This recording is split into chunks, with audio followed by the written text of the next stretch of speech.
Praise the lord. Srimati Charles Cowman గారి రచనల నుండి ఎడారిలో సెలయేర్లు అను గ్రంథము నుండి అనుదిన ధ్యానములు. నాతో యుద్ధము చేయుటకు దండు దిగినను నా హృదయము భయపడదు. నా మీదకి యుద్ధము దిగినను దీనిలో నేను ధైర్యం విడవకుందును. నా ప్రాణమా, నీవు ఎలా కృంగియున్నావు? నాలో నీవేలా తొందరపడుచున్నావు? దేవుని యందు నిరీక్షణ ఉంచుము. ఆయన నా రక్షణకర్తనియు నా దేవుడనియు చెప్పుకొనుచు ఇంకను నేను ఆయనను స్తుతించెదను. కీర్తన గ్రంథం 27వ అధ్యాయం 3వ వచనము, 42వ అధ్యాయము 5వ వచనము. విశ్వాసం లేకుండా దేవుని ప్రార్థించడం వ్యర్థం. విశ్వాస మార్గమే మన ఆత్మల్ని పరలోకంతో కలిపేది.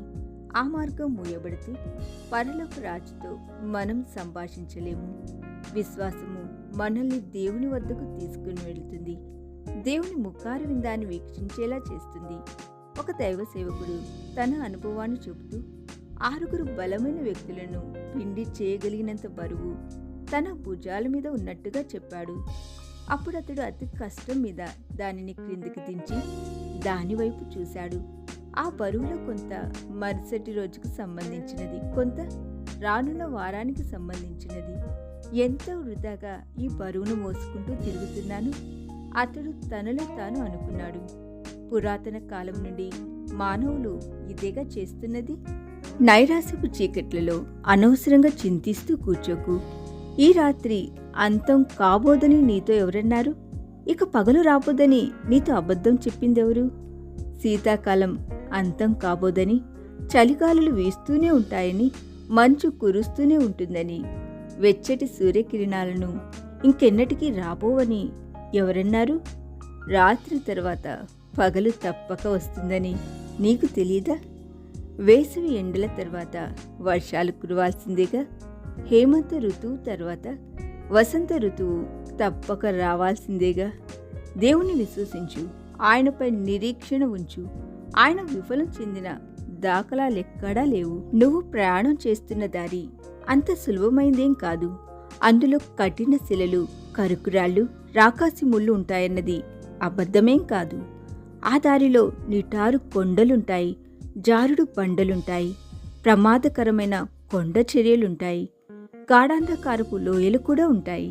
ఆ దారిలో పెనుగాలులుంటాయి, చలిగాలులుంటాయి, వరదలుంటాయి, ఎండమావులు కూడా ఉంటాయి. శ్రమలు, కష్టాలు, నిరాశలు, నిర్వేదాలు ఆ దారిలో మామూలే. దుఃఖం, ఏడుపు, కన్నీళ్లు ఆ దారిలో తప్పక ఉంటాయి. ఆ దారిలో పయనించిన బాటసారులెందరో తమ వెనుక వస్తున్న వాళ్ల కోసం తమ అనుభవాలను, సూచనలను, సలహాలను వదిలి వెళుతూ వచ్చారు. అలాంటి ఒక బాటసారి వదిలి వెళ్ళిన ఆణిముత్యం లాంటి పలుకుల్లో కొన్ని వికసించిన రోజాలన్నీ వాడిపోవాల్సిందే. నిట్టూర్చడమెందుకు వాటి కోసం?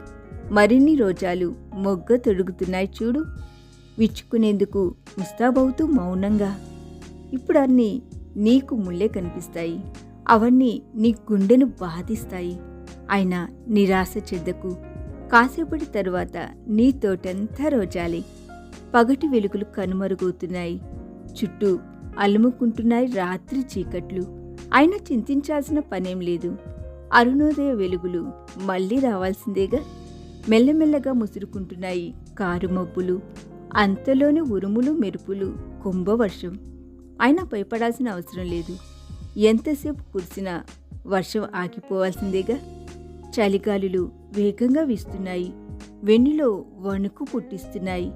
అయినా కృంగిపోకు. వెచ్చటి సూర్యకిరణాలు రానున్నాయిగా.